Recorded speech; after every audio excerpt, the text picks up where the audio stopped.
Boss Motovlog. Okay, ngayon mga bossing, nasa harapan po natin ang dalawang motor na tingin ko match na match sa isa't isa, no? Kung napanood nyo yung video natin na nakaraan, pinagtapat natin yung Aerox saka itong Bergman 1.5, ano? Marami nagsasabi hindi daw match po yan, lalo na kung ikaw yung tipo ng bibili ng motor, namimili ka sa dalawang ito, no? Tong 150cc, 155. Sa CC lang naman po yan pinagmamatch mga bossing. Whatever naman kung maxi scooter man yan, basta 150cc class, dyan po nagkakamatch yung mga yan. Pagdating sa presyo, match na match. Kasi nga, syempre, pag mamimili ka ng motor, minsan pag may bagong dating, nahihirapan tayong mamili kasi nagagandahan tayo sa bagong dating, no?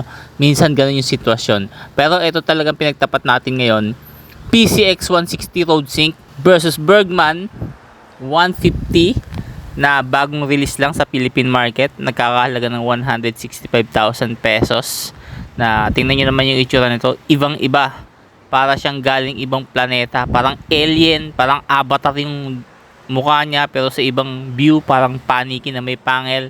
Ito namang PCX, dalawang version nilabas niyan, CBS version saka yung ABS version na Road Sync.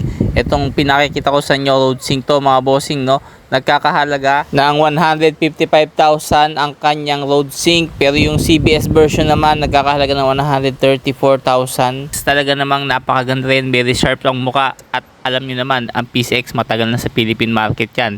So pag pinagtapat mong dalawa niyan, Suzuki saka Honda, yan talaga yung magkalaban ngayon pagdating sa Philippine market, yung dalawa na to. Ang Bergman mga bossing is 149cc engine, liquid cooled fuel injected, single overhead cam, 2 valves ang makina at kayang sumipa ng 14.2 horsepower. Samantalang ang PCX is 157cc, 4 valve single cylinder liquid cooled at kaya namang sumipa ng 15.8 horsepower.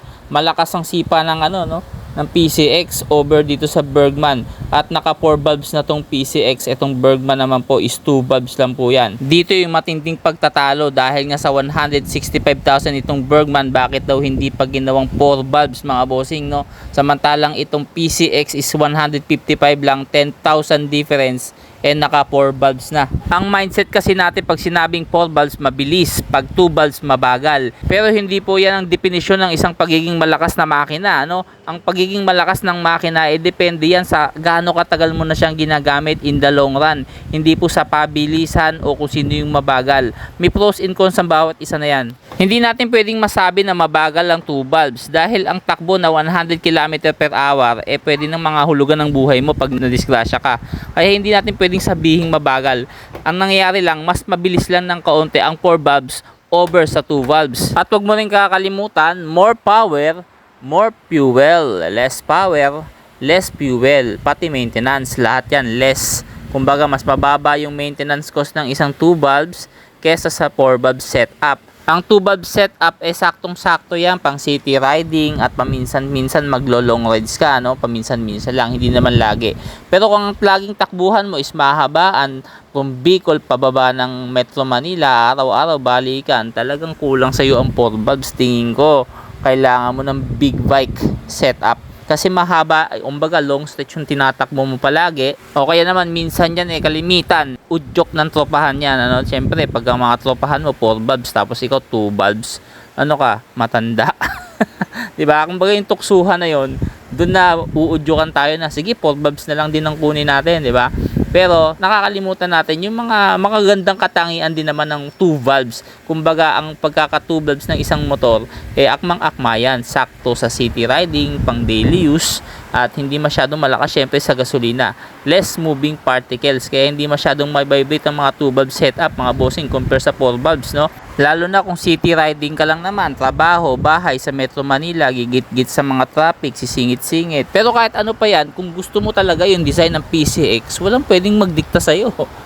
Diba? Pera mo yung pambibili mo dyan. Hindi ka na rin lugi sa 4 valves. Nasa iyo yung power, yung acceleration naman hindi man ganon kalakas compare sa 2 valves. Aandar at aandar ka pa rin naman. Nakita mo naman sa kalsada, napakadaming PCX, at tingin ko masayang masaya sila sa PCX na meron sila ngayon. Napapaganda pa nila, ang daming aftermarket, di ba? Ang daming pyesa, tapos Honda pa, reliable ang makina.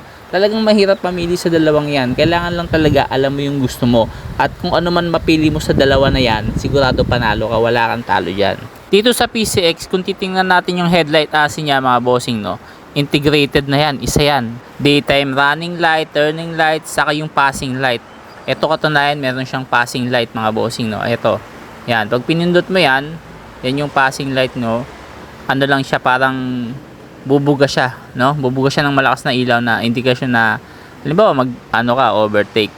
Ito naman sa Bergman, makikita nyo ang passing light niya nasa gitna. Ayan, ang lakas niyan. Tapos yung mga headlight, ayan, dalawa, magkabukod siya. Tapos yung daytime running light naman sa gilid. Ayan, naka passing light. Ito naman yung ano niya, pindutan ng passing light mga bossing. Ito naman selection key. May hazard light na rin yan dito. Ayan, digital na yung panel, full TFT display.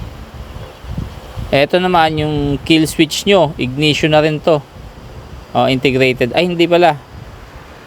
Ano lang to, kill switch lang pala to, no?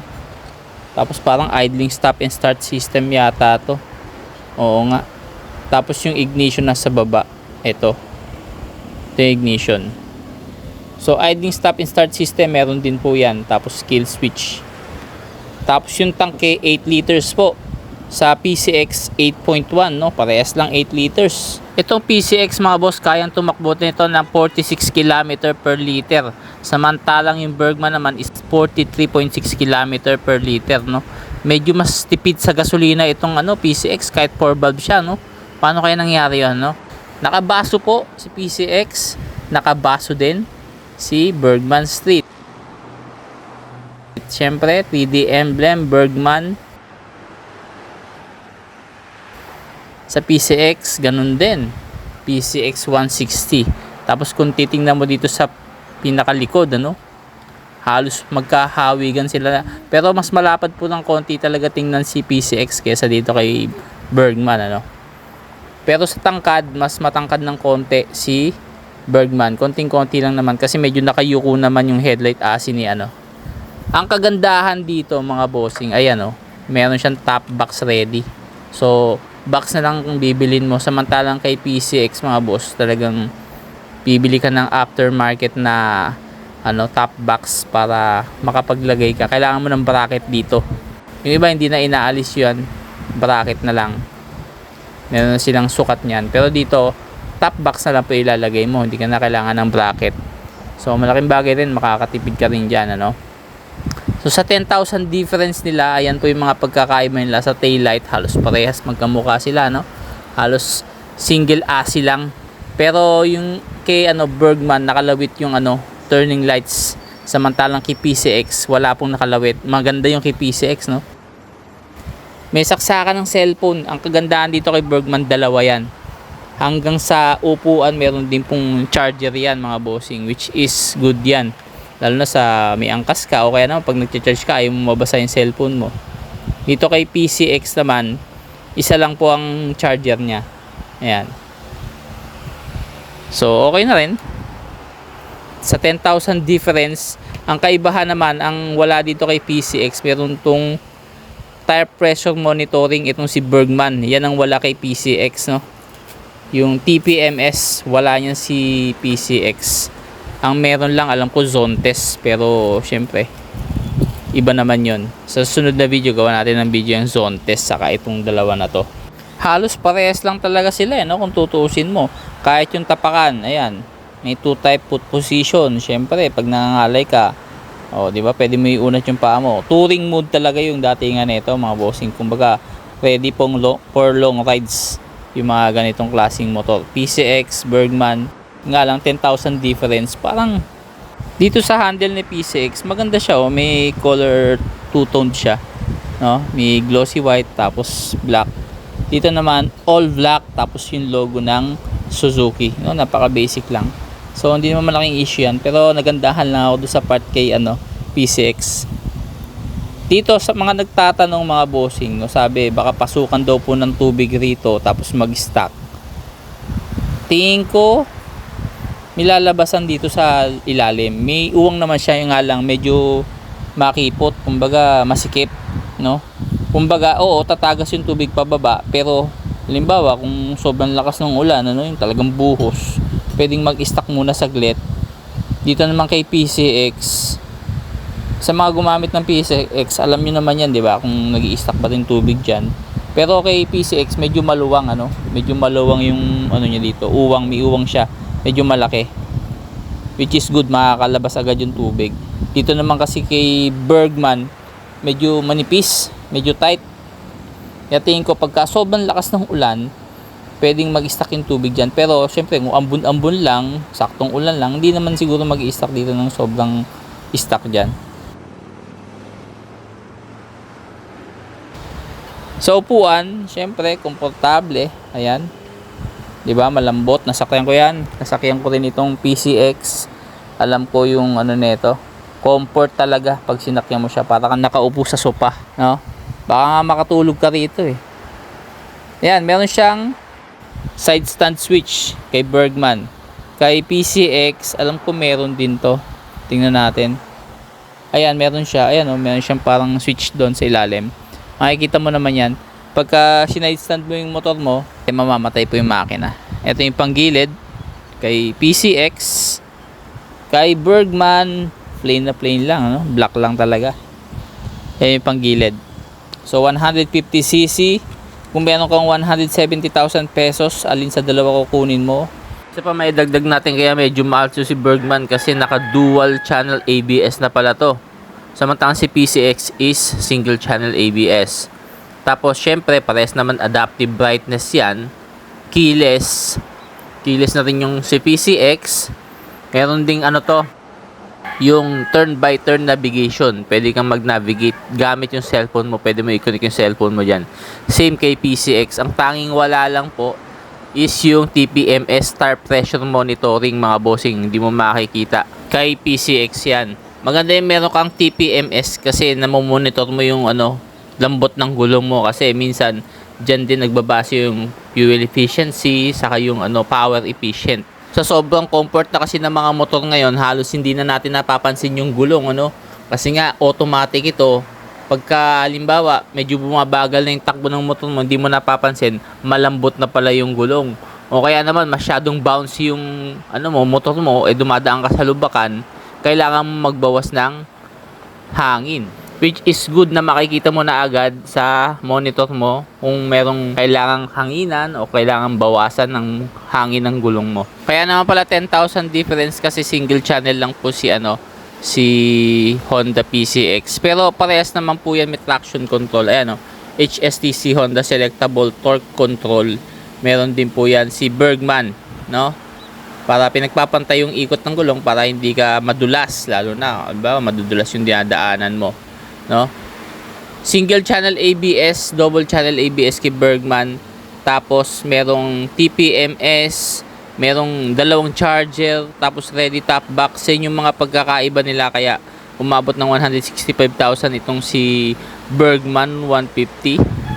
Tapos tri-LED pa siya, no? Kumbaga mas malaki yung production cost nitong Suzuki Bergman kaysa sa PCX, which is umabot nga ng ganyang kataas yung presyo na 165, no?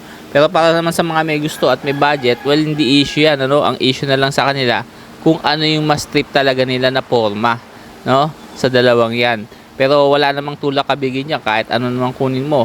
Kalidad naman parehas yung makina niya, no? Nagdedepende na lang talaga yan sa kagustuhan nyo kung anong pipiliin nyo sa dalawa. Kahit sa lugar aabot, maglakbay huwag kang matakot. Ilingon mga gawa ko, hanggang mahanap kung para saan talaga ko. Kahit sa lugar aabot, maglakbay huwag kang matakot. Nilingon mga gawa ko, hanggang mahanap kung para saan talaga ko. Napakalayo na nung umpisa, gusto kong kumonekta. Sa napakalayo para lamang ako pumenta. Kaso mayroong komplikasyon na sa akin diferensya. Di na ko hihingin pasensya, subukan pa ulit-ulit sira intelihensya. Minsan gusto ko na nga lang na mawalang konsensya para maintindihan ako ng mga neta. Kaso para